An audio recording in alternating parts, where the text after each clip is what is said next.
Rated M for mature.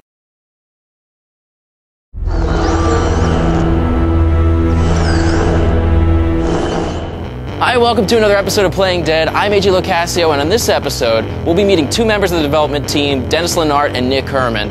We'll be discussing details from episode 3, as well as answering your questions right here on Playing Dead.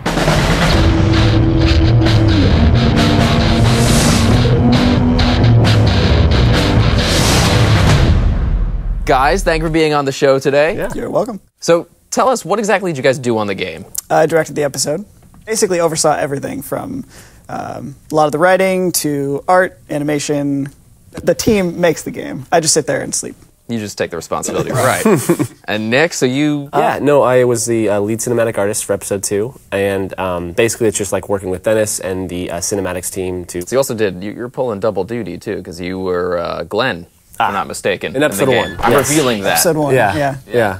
He sounds a lot like this, actually. So this episode, episode 2, I just played it a couple days ago for the first time, and it was dark as hell.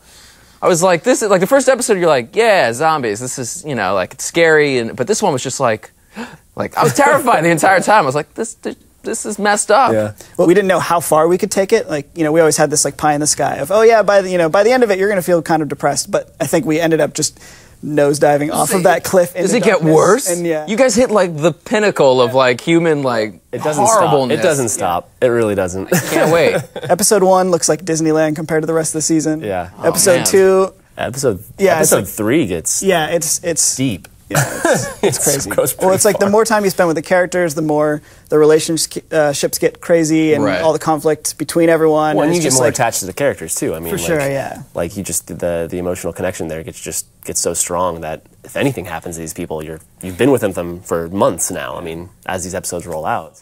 So here's something that bothers me. Mark, where the hell did he come from? Didn't want to just say 3 months later, and it's the exact same people with the exact same relationships as 3 months ago, because then it just feels like nothing happened. So Mark was kind of like a cool little addition to say, hey, our characters have been living their lives since you've been gone, and there's this whole new guy there. So psychology is clearly a humongous part of this whole game. That's a hard thing to do. One of the great things, like Telltale, is just basically a gigantic room where everyone just shares ideas all day. And so, you're always trying to like one-up things that other people did. When you see something cool, you're like, oh man, I want to make something cool too. Okay, I'm going to go do that and go back to your desk and think of some way to make your scene cool. And so, once it's working, when you go around and tell everyone like, hey, here's this cool bit that happens in a upcoming episode, and people are like,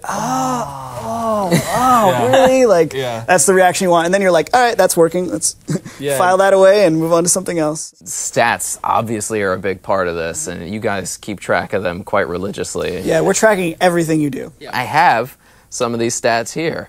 87% of people didn't shoot Jolene. This is a character, you don't know at that point, is she going to become part of my team or what? And so you're trying to give her the benefit of the doubt. And I think also at the same time, once she starts saying stuff that makes you know that she knows Danny somehow, you're kind of like, okay, I could just blow her away right now, but it's probably advantageous for me to like actually sit and listen to what she has to say and see if I get any more information. So 68% of people didn't kill Larry, which is interesting. Yeah, no, he's been nothing but a pain in the butt the entire time. Yeah, all we heard from players was, man, I can't wait to kill that guy. If I get a chance to kill that guy, I'm just gonna off him as soon as I can. And then we're like, there you go. Yeah, it was. I did the same thing. I was like, I don't like Larry, but I was like, the situation was so grim, and she was, it was very difficult to just go. Yeah. Well, and an added layer to that is if people in the room are going to be affected by this decision I make. So it's not just you and Larry in a room, and you're just, it's like I have to live with these people too. Yeah. So Clementine. The food aspect of the game is when you have to choose. There's 10 people, and you have 4 things of food, and you have to give it to someone. What we found out, or what the stats were, is that Clem came first, followed by Duck, then Mark, and then Larry, which is bizarre to me because, none of us really like Larry that much. It seems like maybe people are just, they don't like him because he doesn't like them, so then they're like, well, maybe if I give him food. Exactly. Maybe he'll like me a little bit more, but... That's why I wanted to resuscitate him. I was like, if I could bring him back to life, Yeah. he'll like me more. But that's a weird thing to be like, to give him food. Yeah. St. John Brothers. We get the option to kill both of them, and apparently 83% of people didn't kill both, Which to me is weird, because I was like, these guys are dangerous. Yeah. I mean, yeah. Who did you guys kill? Well, I mean, I think that way that works, it seems like everyone, they get out of the meat locker, they're like super stoked, they're like, we're going to take this place back, like we're going to get revenge. And, you come across Danny and you get into that struggle and you get the chance to kill him and everyone's like, hell yeah, like let's do it. And you do it, and then there's that immediate, like, that guilt and you look over and Clementine's watching and then you realize, oh yeah, this isn't just a game about, like, action. This is going to affect her now. Right. And I think by the time you get back outside with Lee, that's, now you're thinking about that again. You're like, oh God, am I going to do this again? Like, is she going to see this twice in one night? Watching his face get bruised slowly, and then it cuts to that wide shot, and you see everyone staring at you, looking at you, and it's like they're watching me be a murderer. Did you keep going? I kept going all the way. Yeah, Nice. I was like, well, if I don't do this guy's gonna come back. He's gonna murder us. Like, now he has a reason for revenge because I just killed his mother and his brother. Yeah. It's funny too. It's like we have stats on like how many people, did 1 punch, 2 punches, 3, and like whether it was left or right-handed, like all sorts of crazy stuff. But yeah, it's funny how like there's definitely a peak in the numbers. Yeah, where it's like, it's once you get that wide shot and you see the whole group kind of coming over and watching you, and then it goes back to like, oh, you can keep beating them up. And a lot of people are like, maybe not. That was my instinct initially, was to go like, I should stop, and I was like, you know what? No, yeah, this guy's gonna come back and he's gonna kill us. So this really screwed me up, was the food. The food, when you find the car and you come upon it, apparently 56% of people chose to eat the food from the car. Take the food. I mean, which is reasonable, because you show up and these people have clearly left their car on and they're, neglecting the supply they have. But I actually got into an argument with my girlfriend while I was, because she came into the room and she was watching and she was like, don't do it, don't take the food. And I was like, no, screw you. So I chose to take the food, and then like guilt set in.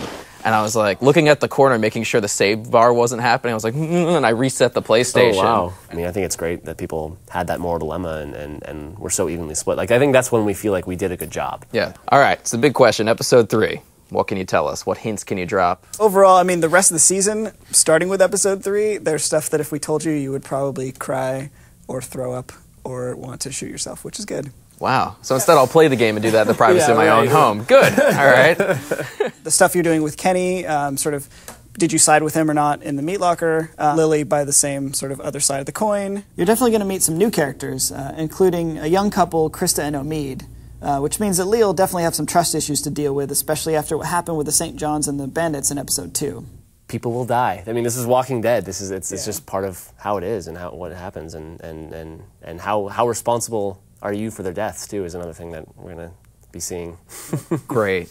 All right, so my favorite part is Q&A, questions from fellow Telltalers. Sure. Hey, questions. All right. So Tyler J. asks, is the game going to be available as a disc that he could buy in a store? Oh, yeah. Absolutely. Oh, yeah. Yeah, well, I mean, once we finish the season, we will want to get it out to everyone who prefer to have it in one big, nice big box and everything they can play back to back. Our friend Patrick asks, is there going to be any romance budding between Carly and Lee?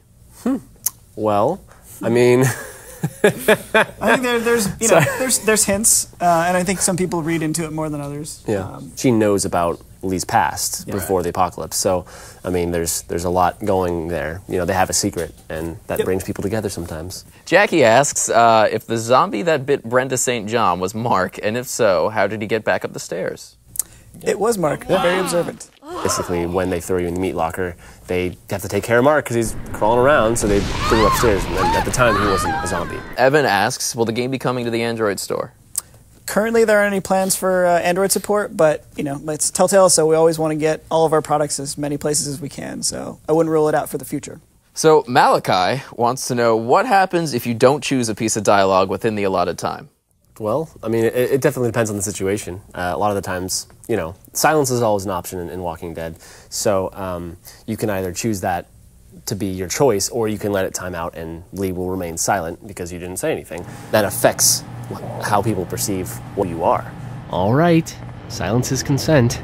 Awesome. Well, thank you guys so much for talking to us today. Cool, no problem. Indeed. Thanks for having us. Before we close out this edition of Playing Dead, I just wanted to invite anyone that's going to PAX Prime to Playing Dead Live. That's right, I'll be your host for a live episode of Playing Dead with Gary Whitta, Sean Vanneman, and Jake Rodkin. So if you're going to PAX, be sure to join us to talk about The Walking Dead, and you may get your chance to get your hands on some unique swag.